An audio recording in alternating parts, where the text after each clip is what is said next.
नमस्कार, आप देख रहे हैं द अमर टाइम्स। हमारे न्यूज चैनल पर इस वक्त अयोध्या से बड़ी खबर, तो आइए देखते हैं। अयोध्या में जल भराव व हुए विकास का इंडिया गठबंधन के सांसद अवधेश प्रसाद ने किया निरीक्षण। रामपथ मार्ग का निरीक्षण करने के बाद पूरे प्रकरण को गंभीरता से लेते हुए उच्च स्तरीय जांच की कई बात। नमस्कार, आप देख रहे हैं the Amar times. Samajwadi party के वरिष्ठ नेता एवं इंडिया गठबंधन के सांसद अवधेश प्रसाद ने शनिवार को अयोध्या में बने राम पथ मार्ग सहित अन्य जगहों पर हुए जल भराव का किया निरीक्षण। इस दौरान उन्होंने मीडिया से रूबरू होते हुए कहा कि अयोध्या में विकास की जो जल भराव का जिम्मेदारों की पोल खोलता नजर आ रहा है, इसका उच्च स्तरीय जांच होगी। बता दें, सांसद ने शहादतगंज से बिरला धर्मशाला रामपथ मार्ग का निरीक्षण करने के बाद पत्रकारों से अनौपचारिक बातचीत करते हुए कहा कि करीब 13 किलोमीटर मार्ग का निरीक्षण किया गया है। जगह जगह पर गड्ढे दिखाई पड़ रहे हैं। उन्होंने बताया कि प्रशासन ने बीती रात इन गड्ढों को पाट कर ताजा नई सड़क बना दी है। उन्होंने कहा कि रामपथ की जो सड़कें बनी है उसका मटेरियल बहुत ही खराब लगाया गया है। इसके बाद उन्होंने अयोध्या श्री राम अस्पताल में जाकर भी निरीक्षण किया और बताया कि अस्पताल में कीचड़ गंदगी का अंबाल लगा हुआ है। उन्होंने इस पूरे प्रकरण को गंभीरता से लेते हुए उच्च स्तरीय जांच कराने की मांग की है। अयोध्या में कई कॉलोनियां व बिरला मंदिर के सामने रेलवे स्टेशन रोड जल भराव देखने को मिला है। सांसद अवधेश प्रसाद ने इस पूरे प्रकरण पर शासन प्रशासन से बात की और शीघ्र समस्या का समाधान करने को कहा। उन्होंने इस निर्माण कार्य में जो भी दोषी है उनके विरुद्ध कार्रवाई करने की मांग की है। सांसद ने कहा कि नगर निगम अयोध्या में जल निकासी की समुचित व्यवस्था नहीं है। समय रहते हुए नगर निगम द्वारा इस ओर ध्यान नहीं दिया गया। तमाम कॉलोनियां और सड़कें जलमग्न हो जाएंगी। सड़कों के धंसने पर उन्होंने कहा कि ट्रिपल इंजन की सरकार इस समस्या का शीघ्र समाधान करे। अयोध्या से संवाददाता अनिल विश्वकर्मा की देखिए खास रिपोर्ट।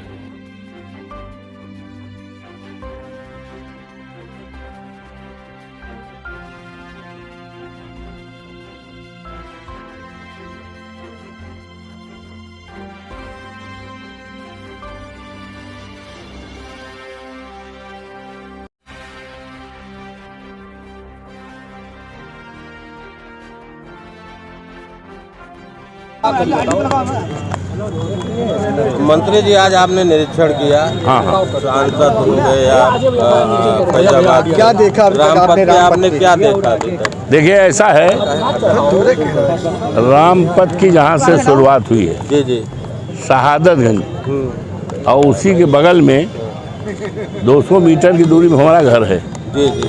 हम वहाँ से चले, हमारे साथ तमाम साथी चले, तो लोगों ने लगातार ये सूचना मिलती रही हमें कि रामपथ बैठ गया है, गड्ढा हो गया है, लोगों के लिए दुश्वारियाँ पैदा हो गई।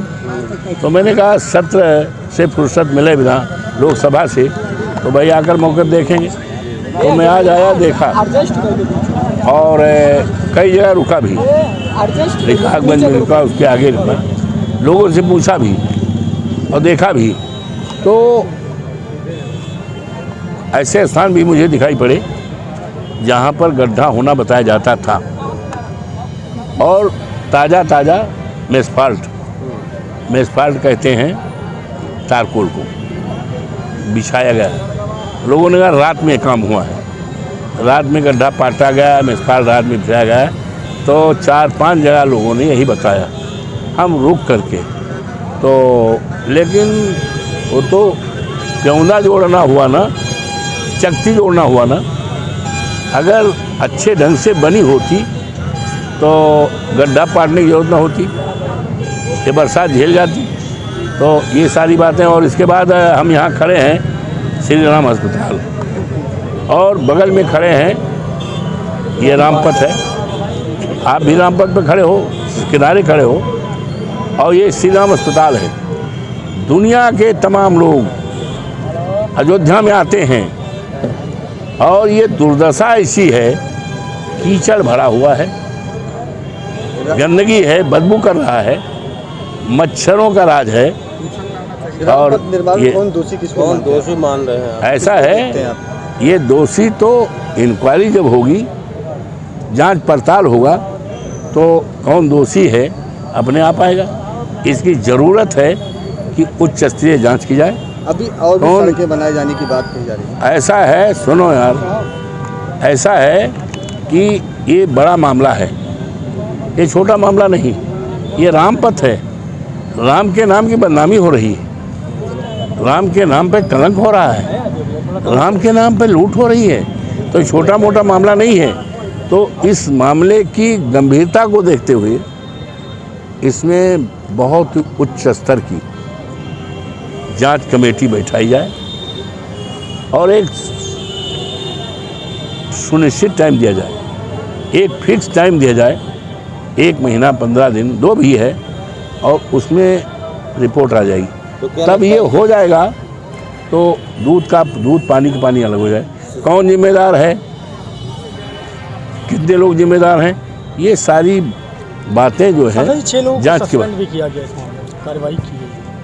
ऐसा है, इट इज़ नॉट सफिशेंट, और लोग होंगे, लेकिन ये जांच के विषय है, ये जांच का विषय है।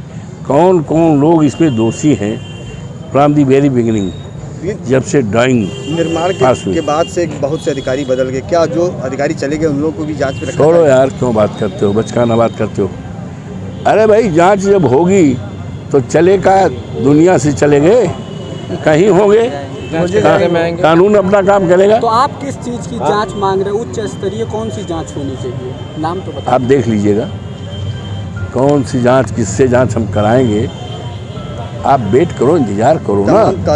मंत्री जी, जिस तरीके से सैकड़ों करोड़ रुपए की ये परियोजना थी, क्या बंदरबाट हुआ, किस तरीके से लूटा गया, क्या आप इसको मानते हैं कि ये सारी बातें जांच पे आएंगी।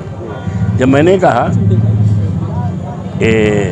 It requires very high level inquiry, it requires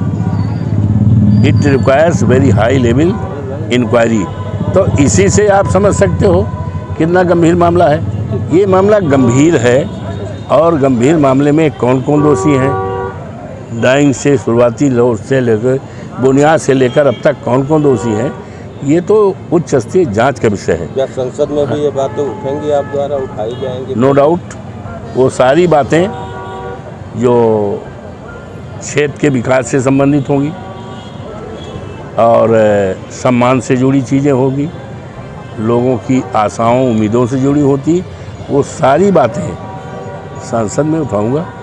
Rampath के साथ साथ तमाम कॉलोनियों में पानी भरा है, तमाम बाउंड्री वाल जैसे गिर जा रहे हैं। सब देखेंगे, सब देखें, वन बाई हर देखेंगे, हर दुश्वारियाँ, हर परेशानियों पर मेरी निगाह भी पड़ेगी, और उसको अपने ढंग से अप्रोच करके उसको सुधार करने का सतत प्रयास करूँगा। अयोध्या के राजा को लेकर भी बहुत ज़्यादा आप पर वो I may not be king, I am सेवक। मैं सेवादार हूँ, मैं सेवक हूँ।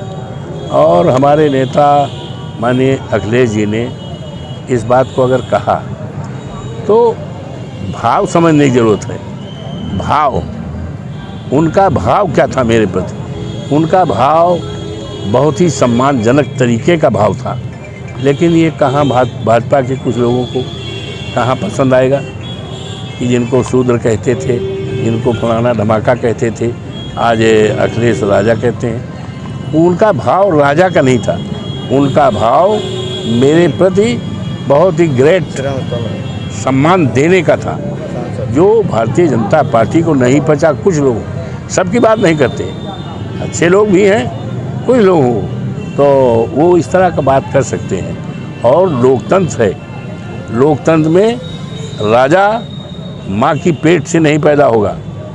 बाबा साहब भीमराव अम्बेडकर ने बनाया है व्यवस्था कि लोकतंत्र में पहले तो था बैलेट, लेकिन अब तो हो गया मशीन, ईवीएम में लोग वोट डालेंगे अंगूठा दबाकर। हर जात बिरादरी, गरीब भी जाएगा और हर बिरादरी में जाएगा, और जब गिना जाएगा तो उसमें जो है सांसद निकल आएगा, उसमें एमएलए निकल आएगा, और वही सांसद जो है प्राइम मिनिस्टर हो जाएगा, वही एमएलए मुख्यमंत्री हो जाएगा, है कि नहीं?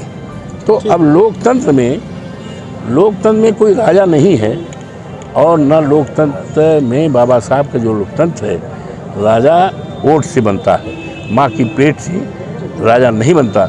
हम राजा नहीं अपने मानते, हम अपने को सेवक मानते हैं, हम अपने को सेवादार मानते हैं। और हमारे नेता ने जो कहा है वो मेरे प्रति उनका बहुत ग्रेटर सम्मान था। उसको समझो, समझने की ज़रूरत है। ये सभी लोग नहीं समझ पाएंगे। भारतीय जनता पार्टी हमारे नेता के भाव को नहीं समझ पाएंगे। हैं? ठीक, धन्यवाद।